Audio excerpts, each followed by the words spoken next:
Before anything else, take a moment and notice how often you speak to yourself in a single day, not out loud, but internally, in the quiet pauses, in moments of doubt, in the split second after something goes wrong. That inner voice is constant, and over time, it becomes the lens through which you see yourself, your relationships, and the world. Most people focus on changing their circumstances, their relationships, or other people without ever questioning the messages they repeat inside their own mind.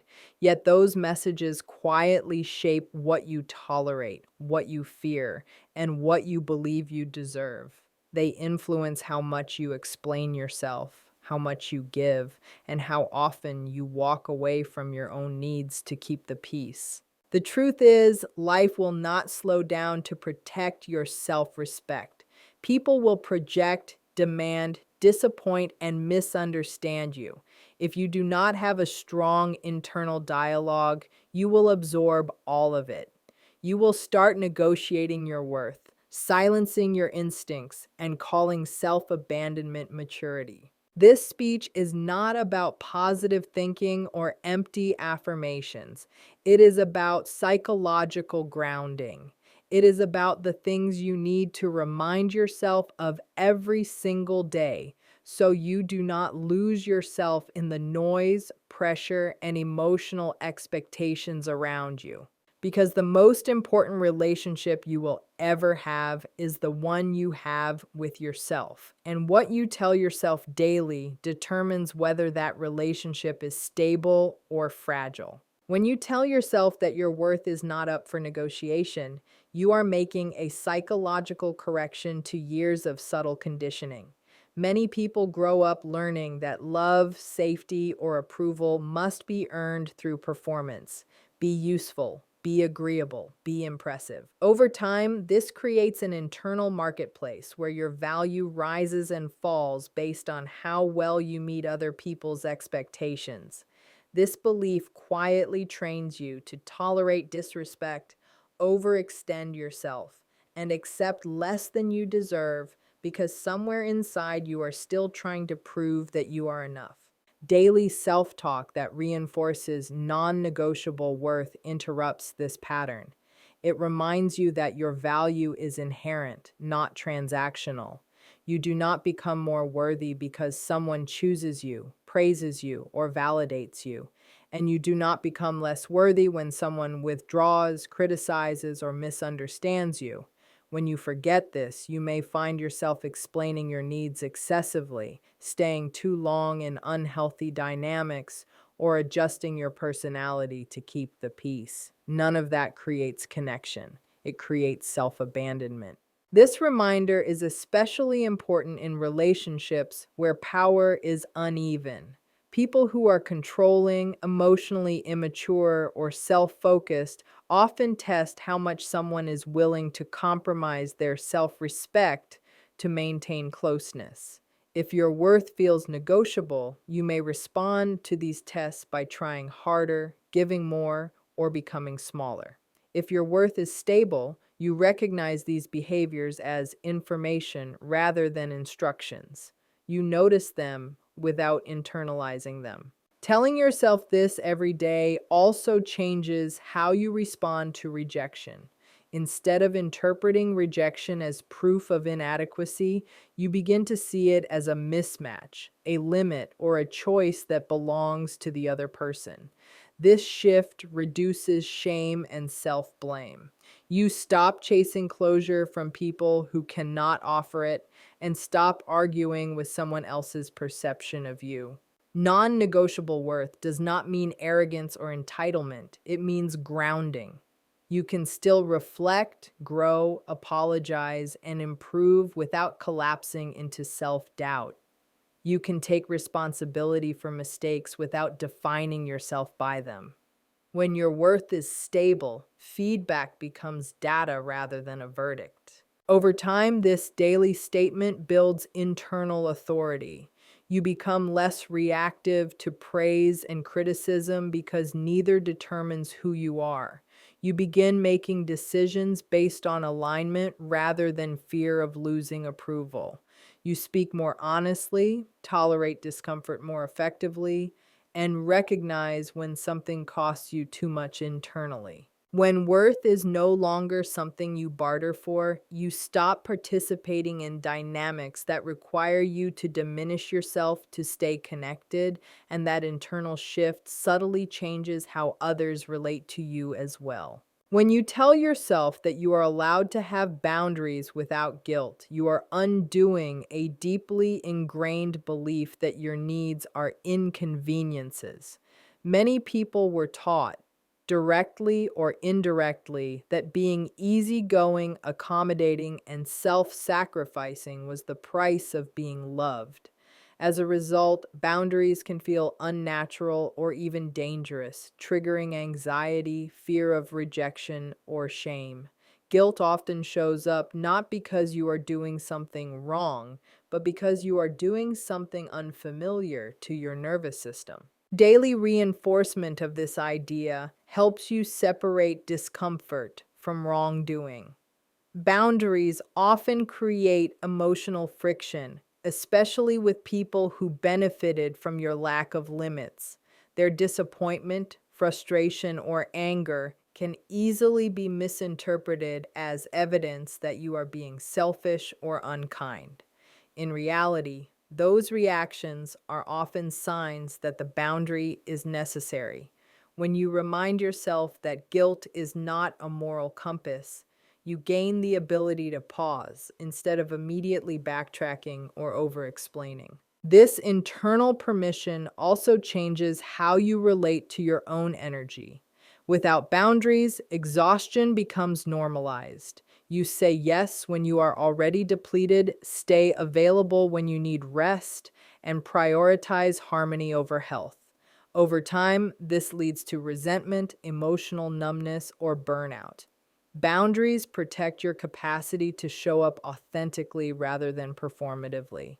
They allow you to give from choice rather than obligation. Guilt-free boundaries are not rigid walls meant to punish others. They are guidelines that help relationships function sustainably. When you hold them consistently, you reduce confusion and mixed signals. People learn what to expect from you, and that clarity can actually increase respect even if it initially creates tension. The people who are capable of healthy relationships will adjust. Those who cannot may push, minimize, or guilt trip, revealing important information about their emotional maturity. Reminding yourself of this daily also helps dismantle people-pleasing patterns. People-pleasing is often driven by the fear that asserting yourself will lead to abandonment or conflict you cannot survive. Each time you maintain a boundary despite guilt, you provide evidence to yourself that you can tolerate discomfort and remain safe. This builds self-trust and emotional resilience. You begin to experience yourself as someone who can protect their own well-being without constant external reassurance. Over time, guilt loses its grip. It may still arise, but it no longer dictates your behavior. You recognize it as a conditioned response rather than a directive. You stop negotiating your limits in moments of pressure and start responding from clarity. Boundaries become less about defending yourself and more about honoring your internal signals. When you allow yourself boundaries without guilt, you reclaim agency over your time, emotions, and relationships, and that quiet consistency reshapes how you show up in the world and how the world learns to treat you. When you tell yourself that not everyone deserves access to you, you are redefining closeness as something intentional rather than automatic. Many people confuse availability with kindness and accessibility with love. They feel obligated to respond, explain, engage, and accommodate simply because someone shows interest or demands connection. Over time, this creates emotional overcrowding where too many people have influence over your thoughts, time, and nervous system. Daily self-reminders help you slow this process down and recognize that access is not a right, it is a privilege built through behavior. Access means more than physical presence or conversation. It includes emotional availability, personal information, vulnerability, and influence over your decisions. When you give this freely without discernment, you may find yourself affected by people who are inconsistent, dismissive, or emotionally unsafe. You start carrying other people's moods, expectations, and chaos, often without realizing it. Telling yourself that access must be earned helps you pause and observe rather than immediately engage. You shift from reacting to choosing. This mindset is especially important if you have a history of overgiving or people pleasing. In those patterns, saying no or pulling back can feel cruel or selfish. In reality, discernment is not rejection, it is assessment. You are allowed to notice how someone treats you over time, how they respond to your boundaries, and whether their presence adds stability or stress. Consistency, accountability, and respect are not too much to ask for. They are the baseline for safe access. Reminding yourself of this daily also reduces the urge to overshare. Oversharing is often mistaken for intimacy, but true closeness develops gradually and reciprocally. When you offer deep access too quickly, especially to people who have not demonstrated emotional capacity, you risk feeling exposed, misunderstood, or used. Protecting access allows intimacy to grow organically rather than being forced by urgency or loneliness. This belief also changes how you respond to entitlement. Some people assume they deserve your time, attention, or emotional labor simply because they are familiar, persistent, or loud. When you internalize that access is selective, you stop engaging out of pressure. You no longer feel the need to explain why you are unavailable or justify your distance. You recognize entitlement as information about the other person rather than an obligation for you. Over time, this daily reminder strengthens self-respect. You begin to notice who listens, who dismisses, who repairs, and who repeats harmful patterns. You invest your energy where it is valued rather than drained. This does not make you cold or closed off. It makes you intentional. When access is given thoughtfully, relationships feel steadier and safer. You stop trying to be available to everyone and start being present with those who have shown they can handle that closeness responsibly. When you tell yourself that you do not need to explain your no, you are challenging a deeply learned survival behavior. Many people grow up believing that refusal must be softened, justified, or defended in order to be acceptable. As a result, saying no often triggers anxiety, followed by long explanations meant to manage the other person's reaction. This habit is not about clarity, it is about safety. Over-explaining becomes a way to reduce conflict, avoid guilt, and keep connection intact, even at the cost of your own comfort. Daily reminders that no is a complete sentence help separate choice from justification. You are allowed to make decisions based on your capacity, values, and limits without presenting a persuasive argument. When you feel compelled to explain, it is often because you fear being misunderstood, judged, or punished for asserting yourself. Recognizing this allows you to pause and ask whether the explanation is truly necessary or simply a reflexive attempt to secure approval. This shift is especially important in dynamics where control or entitlement is present. People who struggle with boundaries may treat explanations as openings rather than information. The more you explain, the more they debate, negotiate, or invalidate your reasoning. In these situations, over explaining does not lead to understanding, it leads to erosion of your limit. When you remind yourself that your no does not require validation, you close the door to unnecessary power struggles. Letting go of explanations also strengthens your internal authority. Each time you say no without defending it, you reinforce the belief that your decisions are legitimate simply because they are yours. This reduces self-doubt and the urge to second-guess yourself. You begin to trust your judgment instead of outsourcing it to other people's reactions. Over time, this creates a calmer, more grounded sense of self. This does not mean you never explain. There is a difference between choosing to explain and feeling forced to. In healthy relationships, explanations can be offered freely without fear or pressure. The key distinction is whether the explanation is a gift or a shield. When it comes from choice, it supports connection. When it comes from fear, it reinforces self-abandonment. Daily reinforcement of this idea also reduces emotional exhaustion. Over-explaining requires mental energy, emotional labor, and vigilance. You anticipate objections, craft responses, and manage outcomes. When you stop doing this, interactions become simpler and clearer. You say what you mean and allow others to manage their own feelings about it. Over time, people adjust. Those who respect you accept your no without interrogation.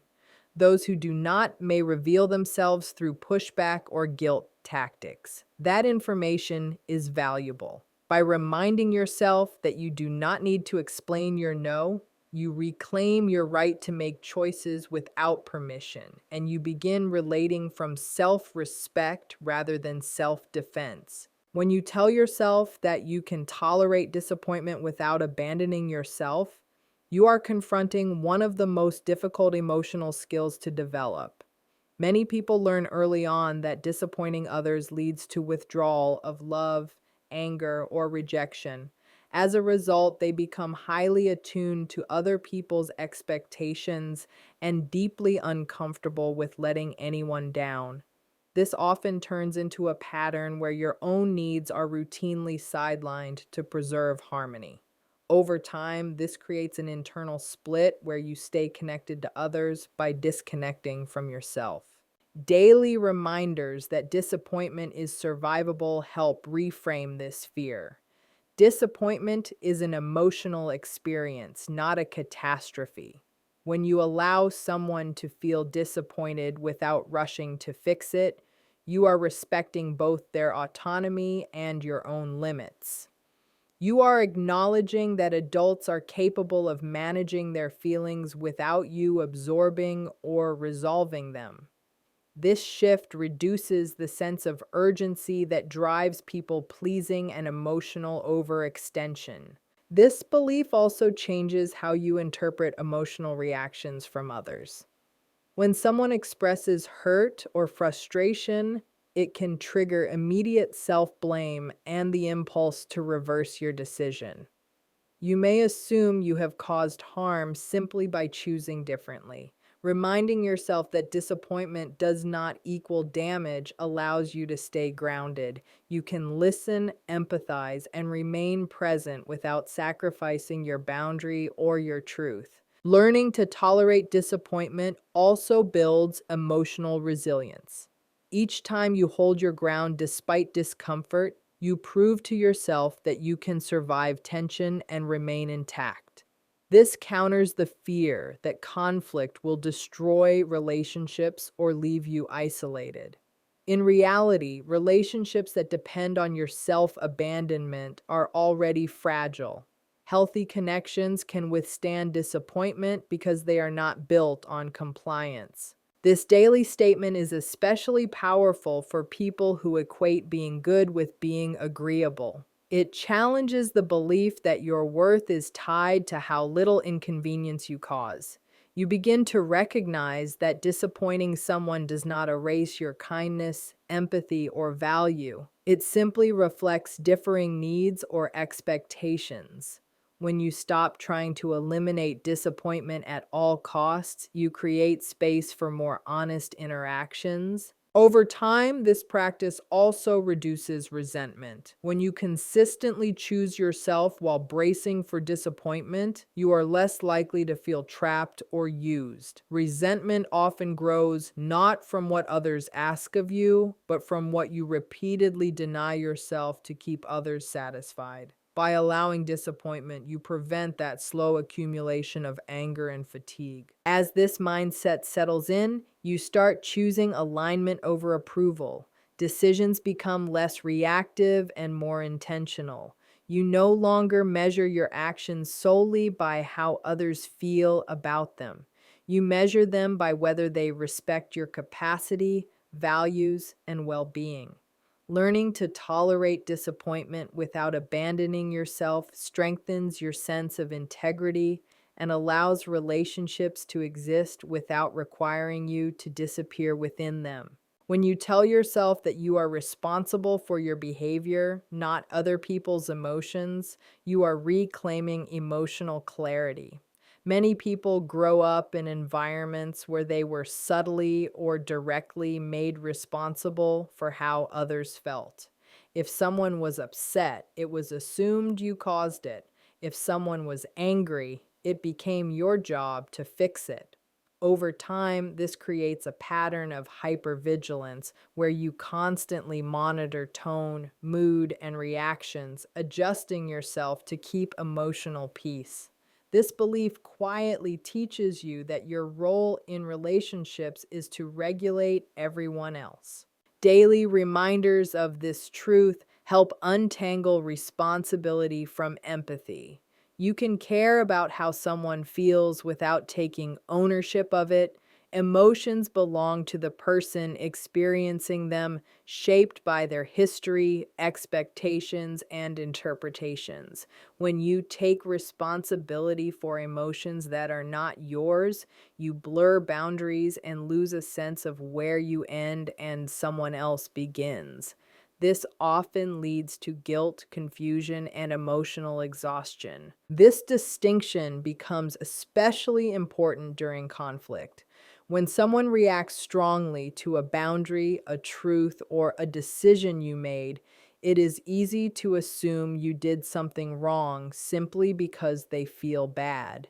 Reminding yourself that you are accountable for your actions, not their reactions, allows you to reflect without collapsing. You can ask whether you acted with honesty and respect without letting someone else's distress automatically invalidate your choice. This mindset also protects you from emotional manipulation. Some people, intentionally or not, use their feelings to control others. They may express excessive hurt, anger, or disappointment to pressure you into compliance. If you believe you are responsible for their emotions, you are more likely to give in to relieve that discomfort. When you remind yourself daily that emotions are not directives, you gain the ability to pause instead of react.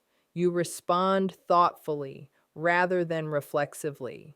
Understanding this boundary also improves communication. You can express yourself more clearly when you are not preoccupied with managing how it will land. This does not mean being careless or harsh. It means being honest while allowing others the dignity of their own emotional process.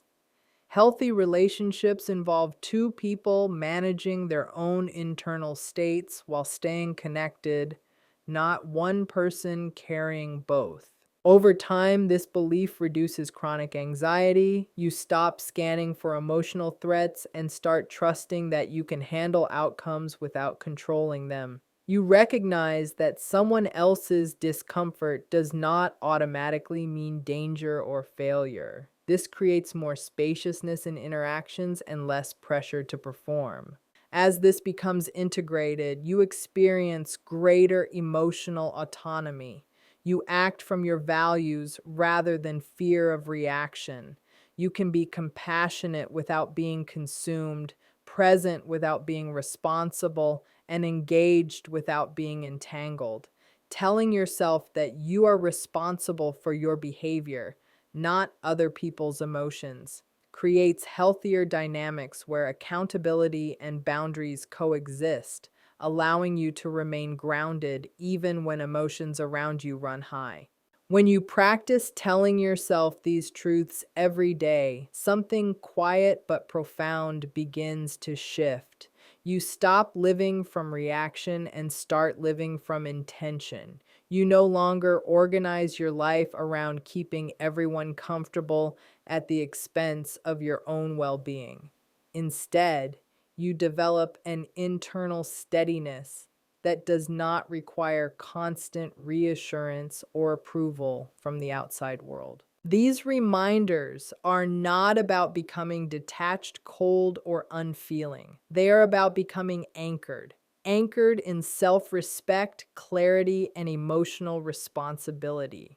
When your worth is no longer negotiable, boundaries no longer feel like punishments, no does not require defense, disappointment becomes tolerable, and other people's emotions stop dictating your behavior. You begin to recognize yourself as someone who can be kind without being compliant and compassionate without being consumed. Over time, this daily self dialogue reshapes your relationships. You naturally move away from dynamics that demand self abandonment and toward connections that honor mutual respect. You listen more closely to your internal signals, trust your instincts, and make choices that align with who you are rather than who you are trying to please. The external world may not always approve, but your internal world becomes calmer and more coherent. Ultimately, these 9 things are not affirmations meant to bypass reality. They are psychological anchors that keep you grounded in it. When repeated consistently, they build the kind of inner authority that does not need to be announced or proven. You show up more fully, speak more honestly, and protect your peace without apology. And that is not just personal growth, that is emotional maturity in practice.